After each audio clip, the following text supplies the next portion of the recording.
انسان کے اندر اللہ تعالیٰ کو سب سے زیادہ جو چیز پسند ہے وہ انسان کی اپنی اصلیت بھی وہی ہے، اور اسی سے انسان کو بہت زیادہ اعلیٰ مقام بھی ملے ہیں۔ تو وہ چیز ہے انکساری۔ انکساری اللہ تعالیٰ کو انسان کے اندر بہت زیادہ پسند ہے، کیونکہ جو پڑھائی ہے وہ صرف اللہ تعالیٰ کے لیے ہے، اور انسان کے لیے جو سب سے زیادہ اس کے معیار کو بلند کرنے والی ہے اور اس کو سب سے زیادہ جو مقام دینے والی چیز ہے وہ انکساری ہے۔ اور انکساری ایک ایسی چیز ہے جس سے انسان بہت جلد تقوی اور پرہیزگاری کی جو منازل ہے وہ طے کرتا ہے۔ ایک مجلس میں حضرت حسن بصری رحمۃ اللہ علیہ اور ایک عرب کا مشہور شاعر فرزوق بیٹھا ہوا تھا۔ حضرت حسن بصری رحمۃ اللہ علیہ اپنی پرہیزگاری اور تقوی میں بہت زیادہ شہرت رکھتے تھے، اور اسی طرح جو فرزوق شاعر تھا وہ برائی اور بدکاری میں بہت زیادہ شہرت رکھتا تھا۔ تو اس مجلس میں کسی ایک آدمی نے بآواز بلند یہ کہا کہ اس مجلس میں ایک شخص ایسا ہے جو سب سے زیادہ اعلیٰ اور افضل ہے، اور ایک شخص ایسا ہے جو سب سے زیادہ بدکار ہے۔ یہ آواز حضرت حسن بصری رحمۃ اللہ علیہ نے بھی سنی اور فرزوق شاعر نے بھی سنی۔ فرزوق شاعر نے حضرت حسن بصری رحمۃ اللہ علیہ سے پوچھا، آپ نے یہ آواز سنی ہے؟ تو انہوں نے فرمایا ہاں سنی ہے۔ تو اس شاعر نے کہا کہ آپ کا اس بارے میں کیا خیال ہے؟ وہ کون ایسا شخص ہے جو سب سے بہترین ہے، اور کون ایسا شخص ہے جو سب سے بدتر ہے؟ تو حضرت حسن بصری رحمۃ اللہ علیہ نے فرمایا کہ مجھے کیا خبر، اللہ تعالیٰ ہی بہتر جانتا ہے کہ کون شخص بہتر ہے اور کون شخص برا ہے یا بدکار ہے۔ تو اس پر اس فرزوق شاعر نے کہا کہ میں جانتا ہوں وہ شخص کون جو سب سے بہتر ہے، اور کون شخص ایسا ہے اس مجلس میں جو سب سے بدتر ہے۔ تو آپ رحمۃ اللہ علیہ نے بڑے تعجب سے پوچھا کہ تمہیں کیا کیسے پتہ؟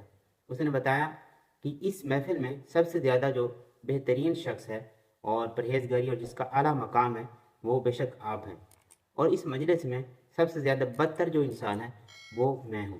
کچھ مدت گزرنے کے بعد فرزوق شاعر کا رضائی الہی سے انتقال ہو گیا، تو کسی نیک آدمی نے اس شخص کو، اس فرزوق شاعر کو دیکھا اور پوچھا کہ تمہارے ساتھ کیا معاملہ ہوا؟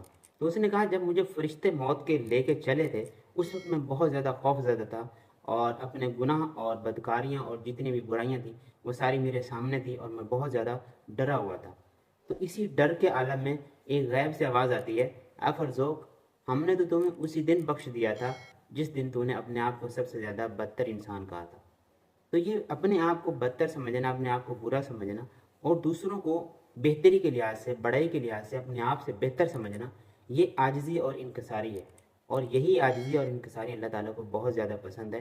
تو دوسروں سے اپنے آپ کو بدتر سمجھنا اور دوسروں کو اپنے آپ سے بہتر سمجھنا یہ عاجزی اور انکساری کی علامت ہے، اور جو عاجزی اور انکساری اپناتا ہے وہ اللہ تعالیٰ کے ہاں مقبولیت پاتا ہے، اور اللہ تعالیٰ کے ہاں اس کا مقام بلند ہو جاتا ہے۔ تو اپنے اندر سے کبھی بھی غرور کو جنم نہ لینے دیں۔ کوئی بھی ایسی بات جو آپ کو لگتی ہے آپ کو دوسروں سے بہتر ہے، تو ان کو بھی دیکھیں جو آپ سے بہتر ہے۔ اپنے آپ کے اندر کبھی بھی غرور کو، تکبر کو، یا اپنی کسی طرح کی بڑائی کو پنپنے نہ دیں۔ جیسے وہ چیز آپ کی پنپنا شروع ہو جائے گی اور آپ کے اندر وہ بڑھنا شروع ہو جائے گی، آپ کے اللہ کے ہاں جو مقامات ہیں وہ کم ہونے شروع ہو جائیں گے۔ تو کوشش کریں کہ اللہ تعالیٰ کے مخلوق کے سامنے اپنے آپ کو اللہ تعالیٰ کے دربار میں سب سے زیادہ کمزور، سب سے زیادہ عاجزی اور انکساری والا سمجھے، تاکہ اللہ تعالیٰ کے ہاں، اللہ تعالیٰ کے دربار میں اور اللہ تعالیٰ کے حضور آپ کے مقامات اور بلند ہوں۔ کیونکہ بڑھائی صرف اللہ تعالیٰ کے لیے ہی ہے، اور باقی تمام تعریفیں بھی اللہ تعالیٰ کے لیے ہیں۔ تو دعا ہے کہ اللہ تعالیٰ ہم کو اپنے دربار میں، اپنے حضور ہمیشہ عاجزی اور انکساری کے ساتھ مانگتے رہنے کی توفیق عطا فرمائے۔